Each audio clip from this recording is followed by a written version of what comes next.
Anda kembali di iNewsroom dan kita masih bincang-bincang terkait ramahkah pemilu 2024 bagi pemilih disabilitas. Saya lanjut ke Pak Wima. Pak Wima, berarti sudah dari sejak coklit itu sudah didata dong jenis-jenis disabilitasnya apa saja. Dan sebenarnya apakah KPU telah menyiapkan surat suara khusus atau bilik khusus bagi mereka yang disabilitas? Iya, iya Mbak Anissa. Pendataan pemilih sejak mulai dari pencocokan penelitian itu sudah kita data ya. Jadi kurang lebih ada sekitar 350 ribuan penyandang disabilitas di seluruh Indonesia ya. Dan kita sudah mapping ya, jadi di setiap TPS itu sudah ada data tersendiri gitu ya, terkait dengan penyandang disabilitas ya. Cuman kalau surat suara dan TPS itu memang kita perlakukan sama. Jadi tidak ada surat suara khusus untuk penyandang disabilitas ataupun tidak, itu tidak ada. Jadi semua sama. Cuman nanti untuk penyandang disabilitas ini kita berikan fasilitas yang lain. Tadi Pak Titi sudah nyampaikan ada template. Template itu adalah alat bantu coblos untuk penyandang disabilitas. Jadi bentuknya sama seperti surat suara, ya, tetapi itu ada huruf braille-nya. Jadi menggunakan huruf braille. Jadi untuk braille itu adalah huruf yang digunakan untuk penyandang disabilitas netra, misalkan gitu ya. Termasuk yang lain juga kita berikan fasilitas terkait dengan pendamping pemilih. Jadi pemilih nanti boleh mengajak salah satu pendamping ya yang ditunjuk oleh orang yang punya hak pilih ini. Sebelumnya mengisi formulir terlebih dahulu, menyampaikan kepada ketua KPPS-nya untuk didampingi di dalam bilik suara. Nanti kita berikan fasilitas itu supaya ketika yang bersangkutan penyandang disabilitas atau siapapun di situ ya mengendaki supaya untuk didampingi, kita beri fasilitas untuk didampingi. Sehingga dengan demikian maka itu semua dalam rangka untuk memudahkan penyandang disabilitas bisa menggunakan hak politiknya. Itu Mbak Anissa. Baik, saya kembali ke Bu Titi. Bu Titi, lihat data persentase tingkat partisipasi disabilitas di Pilpres 2019. Ini 5 provinsi di Indonesia, Papua Barat, Lampung, Kepulauan Bangka Belitung, Bali, dan Jawa Tengah. Papua Barat 29%, Lampung 30,88%, Kepulauan Bangka Belitung 33,71%, Bali 35,46%, Jawa Tengah 35,76%. Sebenarnya apa yang terjadi di 5 provinsi tersebut? Mengapa rendah sekali, bahkan di bawah 50%? Iya, dari data yang kita ketahui ragam disabilitasnya saja, itu dari banyak pernyataan teman-teman dari organisasi penyandang disabilitas dan juga hasil pemantauan kita di lapangan, Mbak.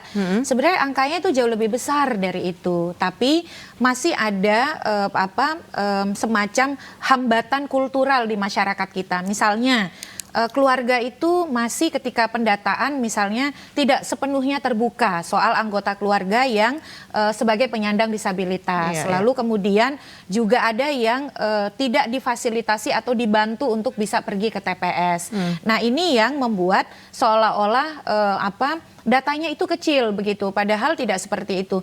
Nah, ini pemilu itu sebenarnya menjadi salah satu, kalau tadi kan tagline-nya pemilu sarana integrasi bangsa begitu.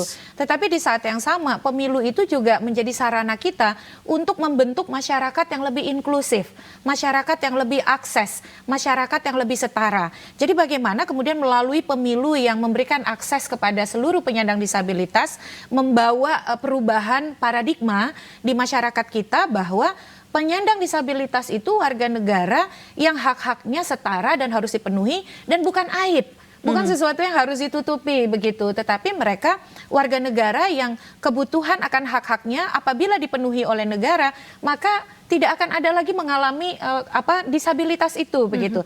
Nah, pemilu itu pintu masuk membangun masyarakat yang inklusif tadi, masyarakat yang kemudian punya pola pikir setara, tidak diskriminatif dan seterusnya. Mengapa angka partisipasinya rendah? Tadi ya salah satunya masih banyak hambatan menuju ke TPS. Misalnya, apakah bagi yang mengalami disabilitas daksa atau hambatan fisik belum sepenuhnya bisa mengakses ke TPS tanpa bantuan dari keluarga atau orang yang bisa membawa mereka ke TPS. Yang kedua juga pemilu itu mereka belum mendapatkan akses informasi. Jadi misalnya soal tahapan pemilu, soal bagaimana calon, itu kan mereka punya kebutuhan berbeda. Contoh saja soal bahasa isyarat. Lalu kemudian pengetahuan soal caleg. Kan tidak bisa sepenuhnya seperti kita, Baik. informasinya itu bisa lebih leluasa. Jadi ini mudah-mudahan menjadi suatu perbaikan yang lebih kuat lagi dari Bawaslu, sehingga pendekatan sosialisasi, pendekatan penyampaian informasi itu makin ramah dan makin inklusif. Baik, saya kembali ke Pak Wima. Salah satu hambatan mengapa di beberapa provinsi itu banyak teman-teman disabel yang tidak ikut nyoblos adalah hambatan kultural. Sejauh ini dari KPU sendiri Pak, untuk sosialisasi agar masyarakat mau terbuka memberitahu keluarganya yang memang ada anggota keluarganya yang difabel gitu. Seperti apa Pak sosialisasinya? Ya Mbak Anissa, memang tadi yang disampaikan oleh Mbak Titi betul ya. Hambatan-hambatan itu faktor internal yang ada di keluarga masing-masing. Nah, karena ini ada sangkut pautnya terkait dengan hak pilih, maka kemampuan kami, kapasitas kami itu dalam rangka untuk memberikan fasilitas dan mengajak kepada kaum atau penyandang disabilitas untuk hadir ke TPS itu sebenarnya sudah kita lakukan secara masif, ya. Mulai sosialisasi, mulai pendekatan kultural, termasuk dengan mengajak kelompok organisasinya gitu ya, organisasi penyandang disabilitas ya, dan seterusnya kita lakukan secara maksimal itu, terutama di daerah-daerah yang masih rendah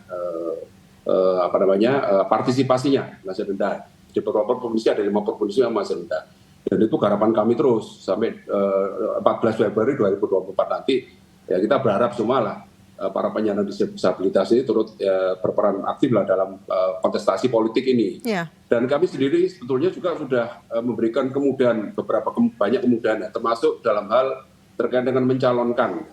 Jadi hak politik itu hak dipilih dan memilih. Ini kan sebetulnya soal soal syarat kesehatan sekalipun ya. Kan di dalam ketika mencalonkan diri atau sebagai peserta pemilu, baik sebagai presiden, wakil presiden, ya DPR, DPD, DPRD provinsi, DPRD kabupaten kota, itu kan selalu ada syarat kesehatan jasmani dan rohani. Nah, cara calon mampu secara jasmani dan rohani tidak membatasi hak politik untuk penyandang disabilitas, gitu loh. Jadi bukan berarti orang yang ada keterbatasan fisik gitu ya, ini termasuk kategori tidak sehat jasmani dan rohani misalkan begitu, itu tidak seperti itu. Baik. Saya kembali ke Bu Titi. Bu Titi, sosialisasi apa sebenarnya yang paling tepat dan juga straight to the point untuk para pemilih disabilitas supaya mereka nggak golput nanti 2024? Ya, sesuai dengan kebutuhan mereka. Kalau disabilitas netra kan berarti harus ada alat bantu suara dan juga braille ya, template braille untuk instrumen sosialisasinya. Kalau tuli berarti kan harus ada bahasa isyarat begitu. Ya, termasuk petugasnya juga ya. Betul, termasuk harus petugas. Tahu juga. Kadang-kadang begini Mbak, kalau disabilitas tuli di TPS, kalau dia hanya mengandalkan pendengaran suara, kan dia tidak tahu. Nah, oleh karena itu, data ragam rupa disabilitas di DPT itu jadi penting. Jadi KPPS itu juga perlu memperhatikan ragam rupa disabilitas yang ada di daftar pemilih. Kemudian bagaimana misalnya desain TPS. Lalu juga yang penting itu adalah bagaimana sosialisasi KPU merangkul komunitas-komunitas disabilitas. Jadi kalau komunitas disabilitas dilibatkan, mereka lebih tahu bagaimana pendekatan yang tepat. Lalu instrumen sosialisasinya yang baik itu seperti apa. Nah ini dan yang terpenting adalah membangun kesadaran inklusif di masyarakat untuk tidak mendiskriminasi teman-teman disabilitas. Itu yang paling penting sebenarnya. Baik, terima kasih banyak Ibu Titi Anggraini dan Bapak Eberta Kauwima telah bergabung bersama kami Satu lagi mungkin Mbak Anissa. Oke, boleh singkat saja Pak Wima? Iya. Mohon nanti kan kami sudah fasilitasi dengan pendamping pemilih. Nah ini bisa dimanfaatkan ketika teman-teman penyandang disabilitas akan melaksanakan hak politiknya atau hak memilihnya di TPS. Saya pikir itu Mbak Anissa. Baik, terima kasih Pak Wima, Ibu Titi, dan kita harapkan bahwa pemilu 2024 nanti akan menjadi pintu masuk masyarakat yang inklusif dan tidak ada lagi diskriminasi.